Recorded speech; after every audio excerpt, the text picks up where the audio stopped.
The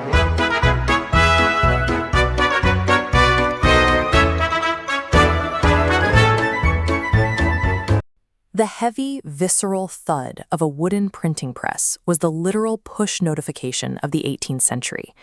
This is the American Weekly Mercury, published on February 9, 1720. We are looking at a single day's intelligence feed to decode three specific, interconnected global events unfolding simultaneously. First, we track an aggressive corporate intervention by the French crown to rapidly terraform and populate North America. Second, we review high-stakes multinational diplomacy, racing to contain a looming Russian military offensive in the Baltic. And third, we dissect a violent midnight hijacking in the Caribbean and the resulting Admiralty Court battle over salvage rights. Reading this document as an intelligence brief reveals exactly how European monarchs calculated risk, managed their ledgers, and enforced order across a rapidly expanding map. Look at this map. The pink and red shaded region represents the massive geographic scale of the Louisiana Territory claimed by France. The crown had a singular, immediate problem. It needed to fill this vast space with taxable subjects. The French king consolidated control under a centralized trading company under the name of the West India Company. The crown mandated strict labor quotas, ordering the company to send thither husbandmen, tillers, and other handicraftmen, explicitly directing them to sow corn, plant tobacco, braid silkworms. To subsidize this massive demographic shift, the state engineered an enormous financial intervention, authorizing 25 million livres to fund the colony. The crown bypassed gold reserves, flooding the colony with paper currency instead, as seen in this surviving cent livres tournois banknote. That printed paper immediately clashed with the most powerful asset of the era, the silver Spanish piece of 8. To prevent the collapse of their paper money, the royal administration dictated a fixed exchange rate between the livres and the silver coins, legally binding the two assets together to prevent market fluctuation. The development of early colonial economies relied heavily on strict top-down engineering. The cultivation of a single silkworm in Louisiana was the direct result of a calculated royal decree in Paris. Moving our focus from the Louisiana Territory across the Atlantic, we encounter the fragile diplomatic architecture holding Europe together. This dispatch out of Hanover reveals European ministers rushing to stabilize our rapidly degrading situation.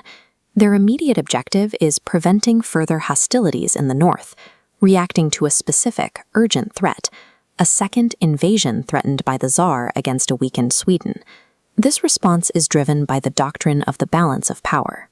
Any unilateral military expansion by Russia required an immediate, unified coalition to prevent systemic collapse.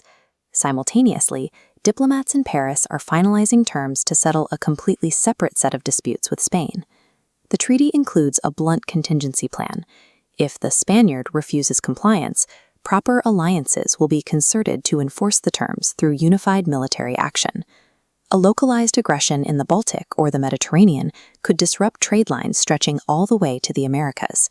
European monarchs recognized that global commerce required constant, coordinated military intervention. Returning to the Americas, this map of St. Christopher's anchors our final dispatch in the volatile waters of the Caribbean.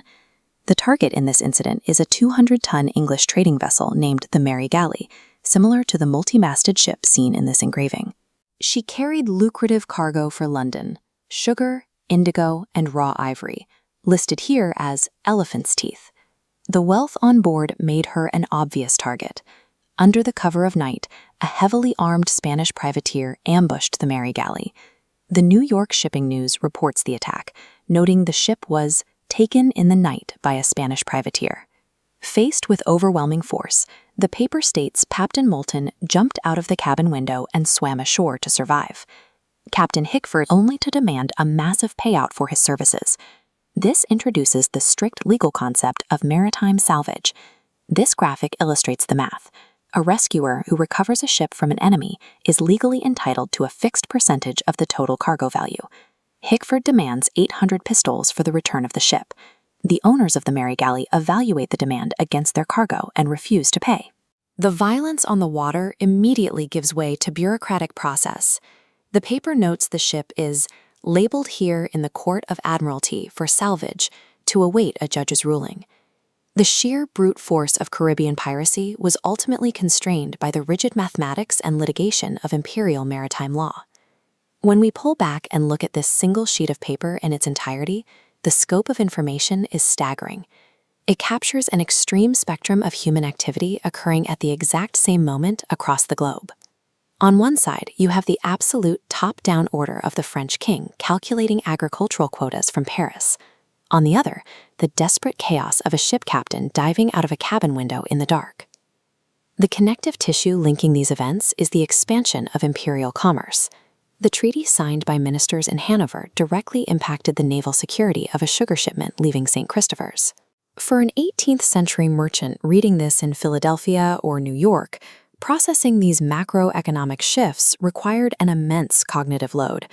Original readers relied on these reports as raw, actionable data required to calculate the risk of their next voyage or investment. The consolidation of global power required both the sword and the ledger, working in tandem across thousands of miles of ocean. The Atlantic world was constructed by the dual engines of paper degrees drawn up in European courts and gunpowder ignited in the colonies. The Daily Dispatch, history in print.